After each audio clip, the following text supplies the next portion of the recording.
But today is the start of our special week dedicated to the menopause. And who better to kick things off than the fabulous Davina McCall? Night sweats, mood swings and her libido through the floor at 44. She thought the menopause was ruining her life until she was prescribed HRT. So Davina joins us now alongside menopause specialist Dr. Louise Newson to tell us how she got her mojo back post-menopause. Now, Dr. Louise, hello. We're going to be chatting to you in just a moment.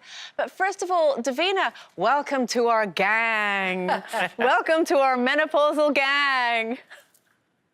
How you doing, girls? We are all really good. And obviously, here on Loose Women, we're really open about everything that we go through in life. But it is really refreshing to hear someone like you who always looks on top of things, you know, super fit, super joyous about life, talking about just how hard it can be when you start going through the menopause.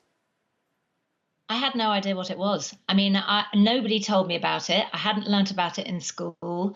I didn't learn about it from my mum or my stepmom or my big sister. It was just the thing that nobody talked about because I think there was so much shame around it. It was a sign that you dried up. You were kind of past your sell-by date. Yep. You were kind of at the end of your life, which really in Victorian days, I suppose you were. You know, you'd get your menopause and then you'd die. But now we live until we're 80. We're right in the middle of our lives. This is like where the good bit happens, where we know we're not going to have kids anymore and we can go off and be a bit selfish after being selfless for so long. Yeah. If you've had kids, looking after kids, you know, and bringing up a family.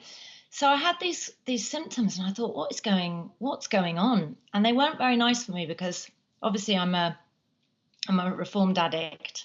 And I was waking up soaked in sweat, having to put towels on the bed, thinking there's something wrong with me. I've got flu or a virus or something. But it really reminded me of when I was using and I really hated it.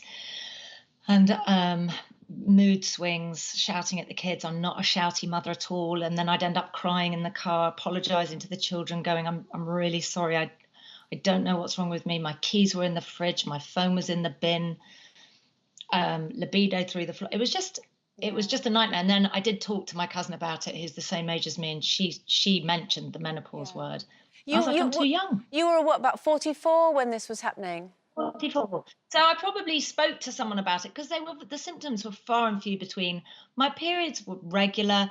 But sometimes they were a bit longer, sometimes they were a bit shorter. But I didn't really think that I could have it so early. I thought that this is something that happened to women in their 50s. But actually, it's the perimenopause, which is the thing that happens before you finish your periods, and that's when you get symptoms. But I then was like, I've got to do it naturally. You know, I'm the lady that had 3 babies at home. I don't take Nurofen even. Like I try and do everything naturally. I thought taking HRT was a bad thing to do, especially with the associated cancer risks. But the more research I did, and the more doctors I spoke to, and the more I found out about this new type of HRT, which is a much, much safer. What I never knew about, nobody ever tells you, is the health benefits of HRT.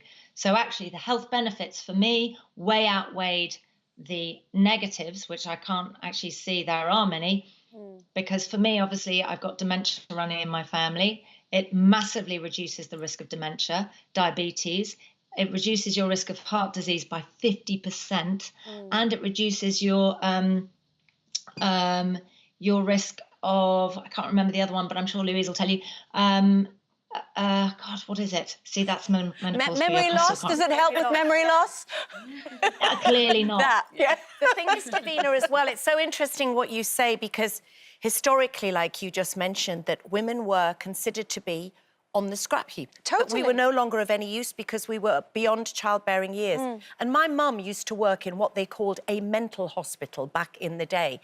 And she said that there were women who had clearly been committed to the hospital after having postnatal depression, first of all, untreated, and then menopause untreated, because you weren't supposed to talk about it. But then, if you said to your granny, "Granny, what happened to Auntie Vera?" she'd go, "She went a bit funny after the change." You know, and also, from a male gaze as well, it was always used comedically in sitcoms and stuff as well. You know, that sort of thing, oh, it's the change, or it's the time of the month, or it's the time.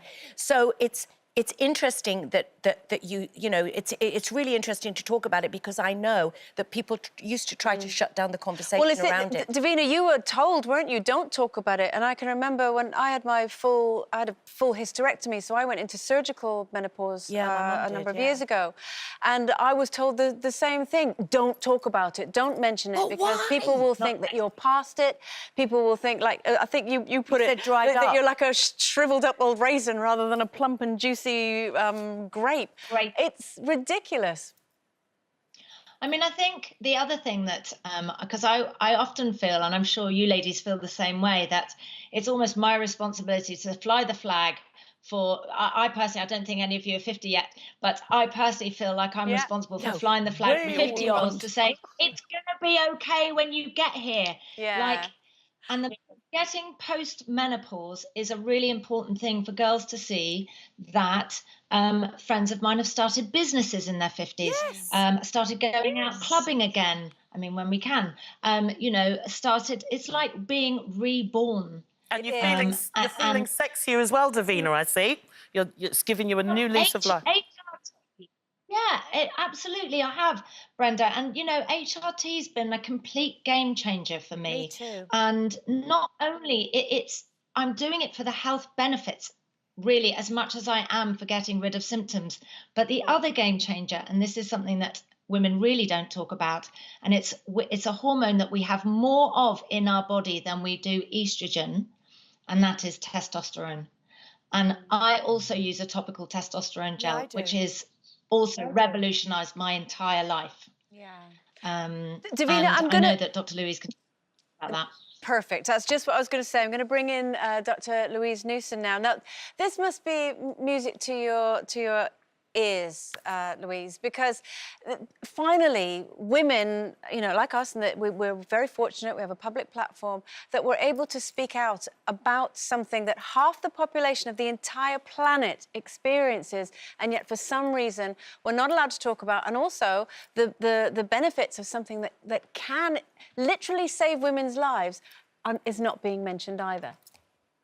Absolutely. It's so important, because the menopause really needs to be rebranded, because the word menopause, as you say, is a bit of a bus of jokes, but we need to think of it as a long-term hormone deficiency, because replacing those hormones, as Davina says, reduces our risk of various diseases. I think it was osteoporosis that you were trying to say.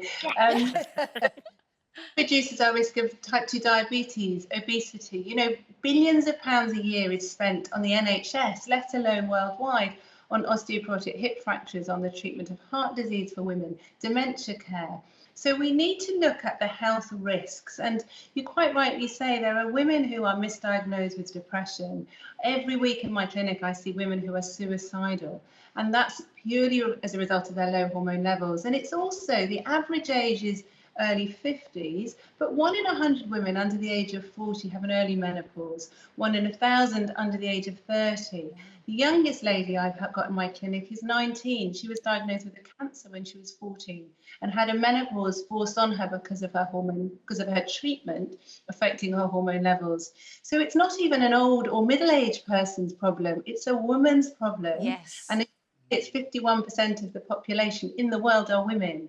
So we have to address the health risks. We have to realise how important the hormones estrogen and also testosterone for a lot of women are in our bodies, because they work all over our bodies. So even women who aren't having symptoms should still be thinking about their low hormone levels.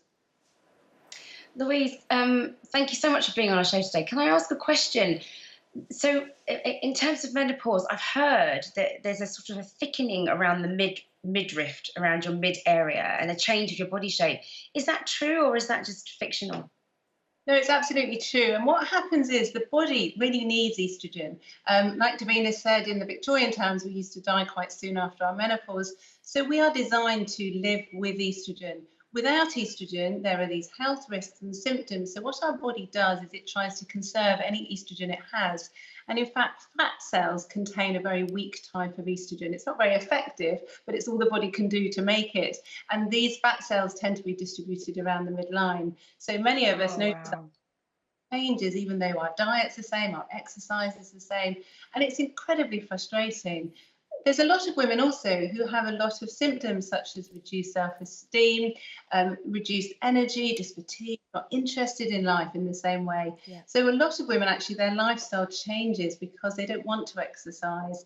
They're eating differently. Often people get sugar cravings. They often just don't think about their diet so much. And what's really interesting about this is that women who don't exercise, women who put on weight, and women that drink a couple of glasses of wine a night actually have a higher risk of breast cancer than those women taking any type of HRT. So we need to look at the whole perceived risks of HRT in a very different way.